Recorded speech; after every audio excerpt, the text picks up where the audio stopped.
So hello everybody, thank you for joining us for today's webinar titled Why Traditional Segmentation is Outdated and What to Do Instead.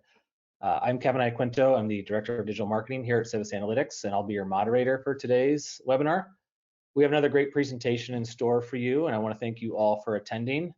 I hope that you're all staying safe and healthy during these unprecedented times. We think that the content of today's webinar hopefully can give you some sense of normalcy in your professional lives, as well as the insights that you can use to improve your segmentation strategies. So without further ado, I want to get into just some quick webinar info, tips, and tricks for the platform. Attendees are in listen-only mode. You can listen either through your computer speakers, or there's a phone number to dial in at any time. The numbers are in your confirmation email, or you can find them in the audio section of the control panel. Please note, if you do dial in, there may be a slight delay between the audio and the slides as they advance. At the end of today's webinar, our speakers will be conducting a Q&A session. So if at any point you have a question, there is a questions tab on the control panel. You can enter your question there, and we will try our best to get to it at the end of the presentation. If at any time you need technical support, please access the Help tab. This webinar is being recorded, and at the conclusion of the webinar today, within the next 24 hours, you will receive an email with a link to the recording. And finally, if you have any questions or suggestions regarding our webinar series, please email us at civisanalytics.com. You can find the email address on the screen. So for those of you joining us for the first time and unfamiliar with Civis Analytics, we hope that by the end of today's webinar, you are more familiar with us and understand why we feel it's so important to share our expertise felt person-level analytics and segmentation. So Civis Analytics, we're a data science, technology, and consulting company. We work across the government, nonprofit, commercial, and political sectors to help our clients understand the populations they're trying to reach. We also empower them through our technology and expertise to create an environment of data-driven decision-making with our unique blend of proprietary data, technology, and not to mention our advisory services.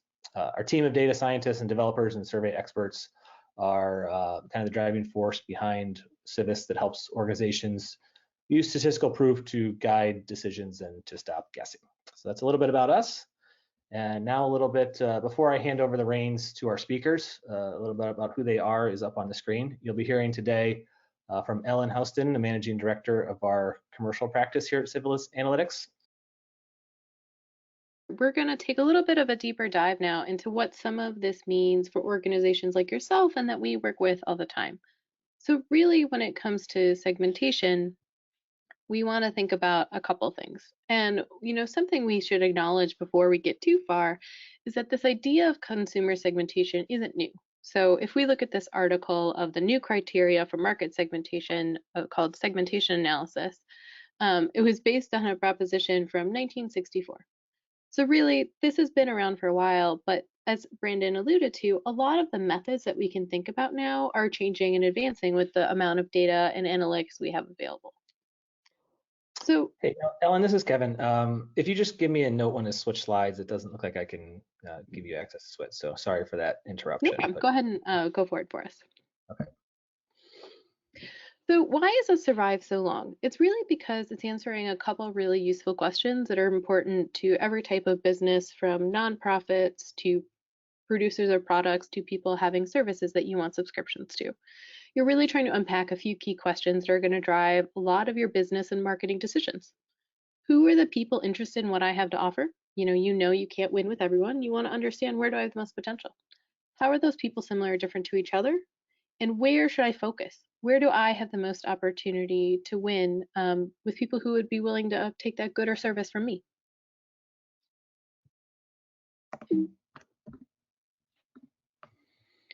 So traditional segmentations use a few standard approaches.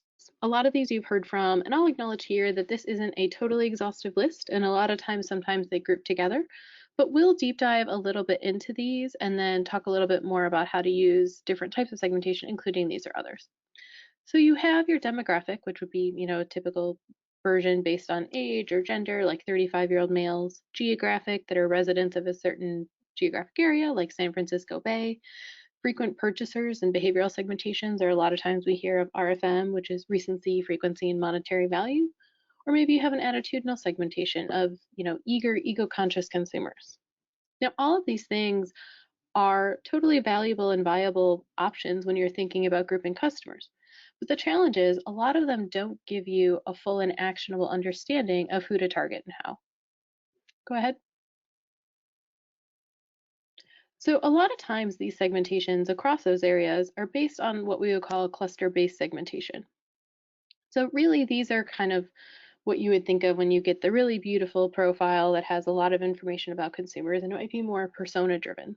But these can sometimes have a few limitations. They can give you a false sense of specificity, but still leave room for interpretation. So imagine you get this profile, you read about the stupendous Sally, and you start to say, oh, I have a friend, I understand this person, I know exactly what they would do. It's at the same time giving you a broad definition of a person, but leaving you a lot of room for interpretation, which can lead to, inaccurate targeting or extrapolations that may not be totally accurate. And part of that comes from the math behind the scenes in these cluster-based segmentations is really just trying to group people close together and making sure the distance between dots is minimal. But that can mean that people on the edges of that segment are kind of just weakly associated with it. And they don't always translate super clearly to the business choice you want to make. So say you have a 30% discount offer for a retailer and you're deciding, should I offer that to my managing multitaskers who's trying to do it all, or my carrying control freaks who really want to focus on getting everything done? All of a sudden you see that this 30% offer isn't really clear to you who you should be targeting. So let's look a little bit more on what we could do. So how do we all get better at segmentation? First, let's revisit two truths that we've talked about earlier. One, segmentation on its own isn't always a solution. So we really as an organization want to start by focusing with a clear goal and decision to be made. And sometimes as you define that goal, as you think through what you want to do, and you really figure out what's most important to the business, segmentation may not be the answer. So we're going to talk through both of these questions a little bit on how to think through making segmentation actionable, as well as when it may not be the case. So let's start by giving a few questions to help you articulate your goal and identify the path to an actionable segmentation. We're going to go an overview of them here, and then we'll kind of dig into each one to help you kind of have a playbook as you think about planning segmentations and outreach to your customers, consumers, or constituents. So the first question you want to ask is, who are you segmenting? And related to Brandon's feedback, that really dictates a lot of the information about the data you're going to collect. And then you're going to really want to make sure you define that up front so you're having a clear path forward. The second is, what decision are you making? And this is going to inform some of the methods that you're going to use, whether that's segmentation methods or some more specific approaches we'll talk about shortly. The third is, who's making that decision? So something you want to think about is the decision going to be made by my really technical and analytics partner? Is it going to be made by a business and marketing owner? And we'll talk through a little bit of what that means for the delivery format of how you surface the results. And then finally, how often am I going to make that decision? It's important to think about that up front so you can plan for how those things are going to evolve over time and how you can kind of go through this cycle again more smoothly and efficiently. So let's start with who are you segmenting. So, the first thing you want to talk based on what Brandon was talking about is, are you really talking about consumers or customers to focus on the right data collection? We'll talk a tiny bit on how we think about merging these at the highest level, but they are really different approaches, and it's important to acknowledge which one's more important for your use case. The second is, what decision are you making? You want to focus on that specific business goal to ensure you're using the right methods. Some questions, as we talked about, are better suited to a segmentation, thinking about product market fit or broader strategies around customer experience or things that are more holistic. And some things that we'll talk about a little bit differently are maybe models that are not necessarily a cluster or segmentation model, that you can still use customer data to reach an outcome, but it may not surface in a traditional segmentation as you had in mind.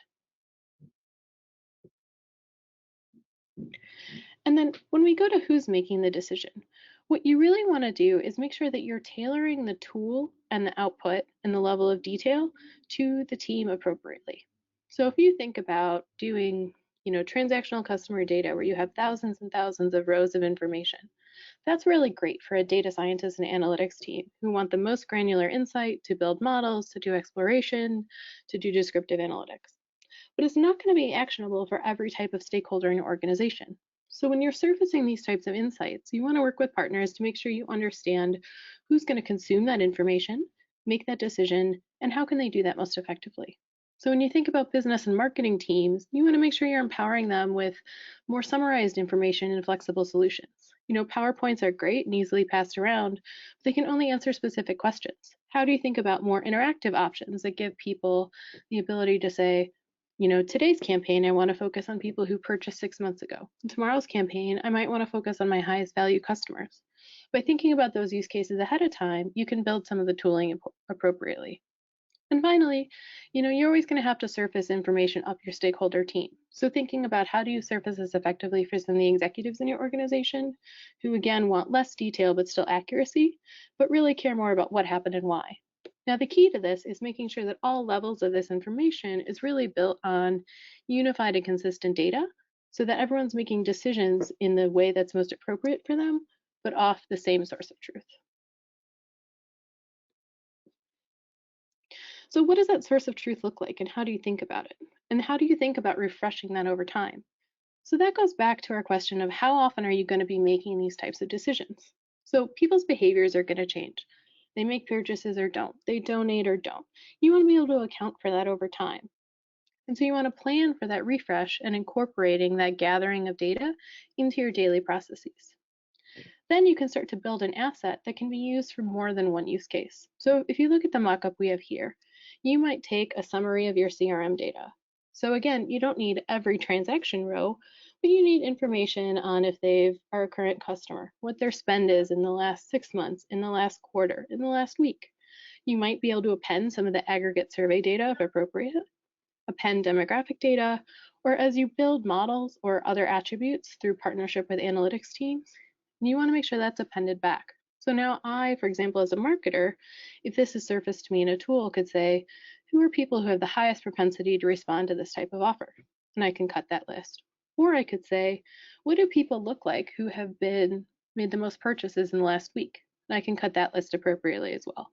And so all of a sudden you've created a base level asset that's going to meet multiple needs and a number of applications over time. So really we think about a two-step approach when we think about segmentation to understand both the who and the why behind your customers. So this is what's similar with Brandon was talking about. You can't really get all of the information to answer all things at once for all groups, but you can get a holistic understanding of the people you care about. So that starts by looking in. Use your behavioral data, use your CRM data, and use things that you can observe to understand who's engaging with your products and services and how, with descriptive analytics or modeling. Then you're going to want to complement that with market-based research to understand some more of the why. Why are people doing that? What are barriers? What were the motivators behind some of those behaviors that I can observe? And how do I understand a more holistic understanding of that consumer to inform messaging, offerings, outreach? And now you have a holistic way to think about prioritizing and activating against those customer groups. But what about when segmentation is not the answer? Let's talk a little more about that. So let's go back to some of the questions you're thinking about. So when we talk about segmentation, it's important to remember that really it's one form of modeling. You're using data points to find similar groups of people. There's also other models and methods that might be better for some of the other questions you're asking. So if you're thinking about what message should I use in my most campaign and which is most effective at driving action, there's ways to perform message tests through randomized control experiments or extrapolate some of those results down to individual level modeling. Now that is going to get you an answer about which message should I use with who, but it's not necessarily a cluster-based segmentation. Or if you think about who are my highest value customers, that might look best as a lifetime value model. That model might need to be refreshed over time. You're still going to be able to have groups of people of high value or lower value or high frequency or low frequency, but you're not necessarily going to be taking that from a segmentation first lens. Or who are my highest potential prospects? For lookalike modeling. And that could either be done internally, or I'm sure a lot of you have partners, analytics teams, or technology within your marketing platform that have those capabilities. That's also a great approach. So the thing that's important to remember here is you're still solving specific problems. The approach you're taking is going to be better at solving a narrower problem. So if you can go back to making sure that you start with the business question first, you can better match some of the approaches back to your need. So let's walk through an example of using both segmentation and individual level modeling to kind of talk through what this looks like and how those results and decisions might be different. So for context, we're looking at survey data for about 600 low-income households, and we want to understand two things.